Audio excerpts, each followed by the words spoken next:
The position of the Austrian Empire in the Crimean War remains one of the most interesting tales of neutrality from the 19th century. Torn between self-interest and loyalty, Vienna opted for an uncomfortable compromise that, whilst not totally inept, helped set the stage for the great disasters over the following decade. This video then aims to offer a short analysis of the period.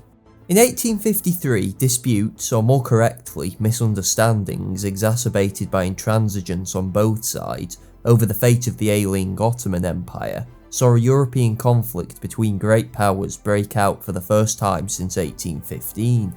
It was an unwelcome war for the Habsburgs, and Vienna was caught hopelessly unprepared. Schwarzenberg, Austria's last great statesman, had died the previous year.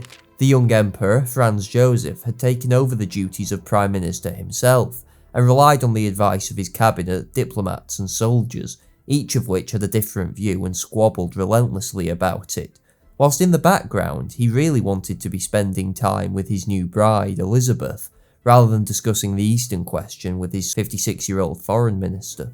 Small wonder then Vienna struggled to maintain a coherent policy throughout. The basic facts of the war once it had been declared were that Russia wished to pursue what we might describe as a revolutionary policy in the Balkans, that is to say, a reorganisation of the region to St. Petersburg's liking.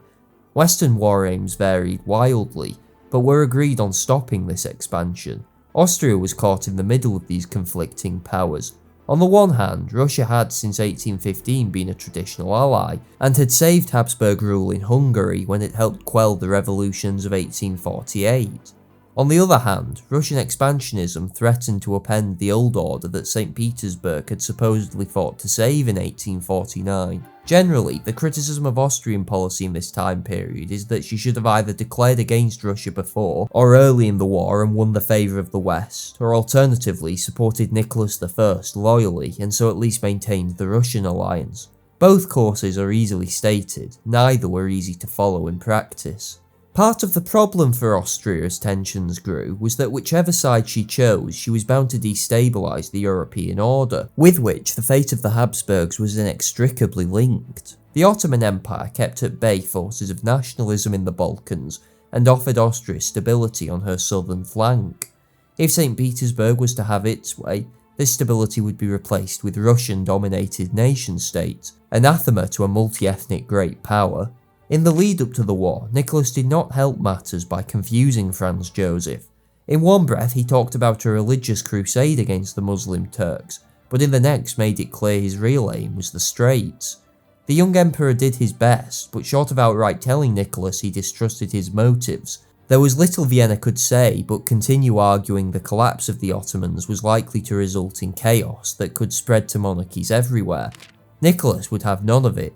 He was convinced, partly by his paternal-like friendship on a personal level with Franz Joseph, partly because of the loyalty he felt he was owed, that Austria would ultimately support him.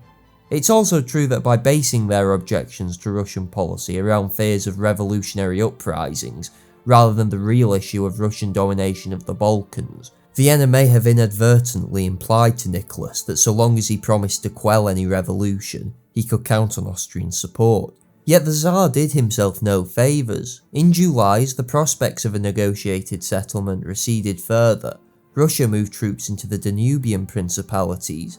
These states were nominally Ottoman controlled, but under Russian influence they posed a serious danger to Austria.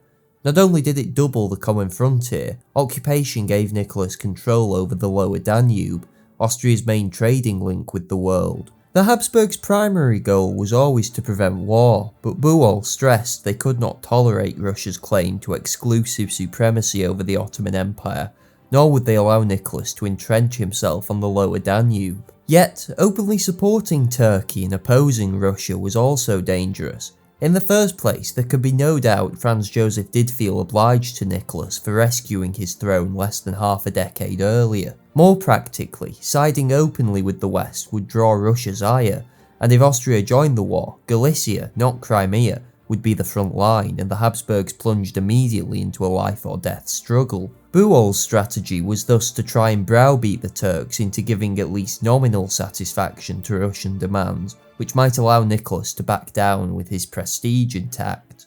This strategy was hampered by bickering among the Austrian establishment, most importantly between Buol, an Austrian internuncio to the Turks, Bruck. A rabid Anglophobe, Bruck did not dread war in the way Buol did, and saw it as a potential opportunity for breaking what he supposed to be British supremacy at the port, instead replacing it with Austro-Russian control. He came up with convoluted schemes for partitioning the Balkans with Russia, which Nicholas would undoubtedly have endorsed, but which Buol ignored. Instead, he decided the Turks should accept a joint European proposal, the famed Vienna Note drawn up by the four great powers. At this point, Buol seemed to have secured a great triumph. After meeting Franz Joseph at Olmütz, Nicholas accepted the note as confirming Russia's old treaty rights in the Ottoman Empire, narrowly interpreted, abandoning his expansionist policy. But Britain and France, worried by Nesselrode's earlier violent interpretation of the Vienna Note, were no longer willing to accept Nicholas's bona fides. Really, the British in particular should have leapt at the opportunity Vienna had gifted them. Instead, with the arrival of Anglo-French steamers at Constantinople, the Turks issued the Russians with an ultimatum to evacuate the principalities. Thus, in early October 1853, Austria could only watch as war finally broke out. In the initial stages of the conflict, Buol continued working for peace above everything, hoping a new four-power mediation effort would be successful. He refused to bow to Western demands, but still had to go some way to meeting British conditions, and thus the 5th of December note handed to the port made little headway. With the war now a fact, Buol set about constructing a new policy. He signalled to Russia that if she committed to non-revolutionary, strictly limited war aims that would not upset the Austrian position in the Balkans or elsewhere, Vienna would remain neutral. If not, he would have to support the West, at least diplomatically. Of particular concern to Buol were the Danubian principalities, which remained vital to Austrian security. As Paul Schroeder says, Russia, by transforming her occupation of the principalities into virtual annexation, appealing to Orthodox believers everywhere for a crusade against the infidel, and preparing to cross the Danube, showed how little her promises were to be trusted in a crisis. In January, Orlov was sent to Vienna to persuade Austria to pledge neutrality, but Nicholas refused to pay the Austrian price, a promise not to cross the Danube, not to raise the Balkan peoples in revolt, and not to take any Ottoman territory even if Russia won the war. Unanimously, the Austrian Conference of Ministers rejected neutrality on Russia's terms, and Buol set out in February and March to create a unified front of the West, Austria and Prussia, to force Russia away from the Danube. Buol presented his case for openly aligning with the West to compel Russia to evacuate the principalities. The Emperor, however, strongly influenced by Hess, the Austrian Chief of Staff, initially rejected Buol's arguments on the ground that the risks of war were too great.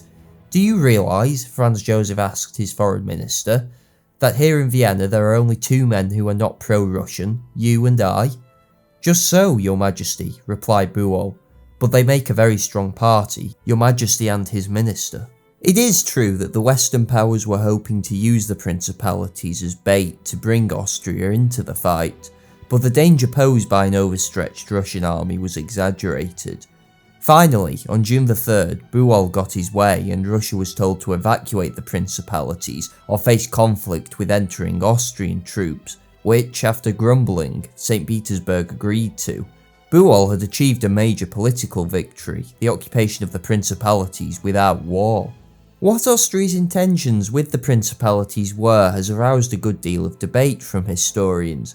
Traditionally, it was believed Buol intended the occupation to be put on a more permanent basis, eventually allowing for annexation, and for certain some figures in the Austrian government thought this way, but Schroeder has made a convincing case that official Austrian policy always remained conservative in regards to the principalities, that the type of protectorate Vienna sought was essentially defensive and European in nature, mainly concerned with the principalities not becoming a staging ground for Russian advances into the Balkans or a safe haven for revolutionary dissidents, and that in calling for a European mandate for herself, Austria was genuinely hoping to gain European participation in the protectorate. Buol seems to have believed that this would lay the groundwork for a lasting settlement to the Eastern question.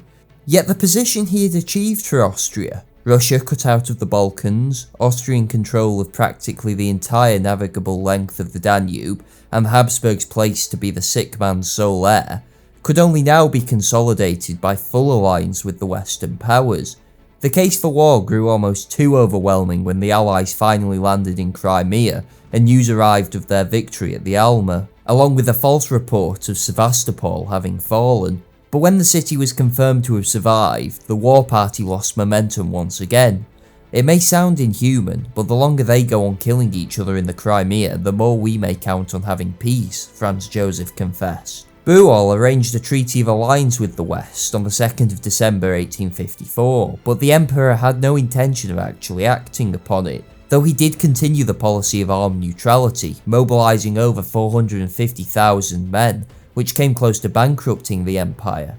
When Sevastopol did finally fall in 1855, the war was virtually over. Nicholas I had died a few months before this crowning humiliation, a collapse his son attributed to anguish over Austria's betrayal. Thus, the Habsburgs found themselves friendless and alone at the Congress of Paris in 1856, having to instead listen to the Piedmontese Prime Minister Cavour, who had had no such qualms about plunging his country into the conflict, denounce them, whilst even Austrian influence over the principalities was nullified, instead being replaced with a guarantee of the great powers, though this, at least initially, was not too far from Vienna's original aim. Austrian foreign policy in the Crimean War is traditionally seen as one of the great blunders of the 19th century, making the classic mistake of failing to choose a side and as such annoying all. The West continued to see her as an unreliable oppressor of Italians and Magyars, Russia as an ungrateful traitor. Yet it's worth considering the problems with either of these alternatives. A Western policy has been advocated by historians like A.J.P. Taylor. Geopolitically, it was the natural alignment. Austria could have wrung a guarantee of her position in Italy out of France and Britain, been given a blank check in the Principalities, and permanently neutered Russia's position in the Balkans.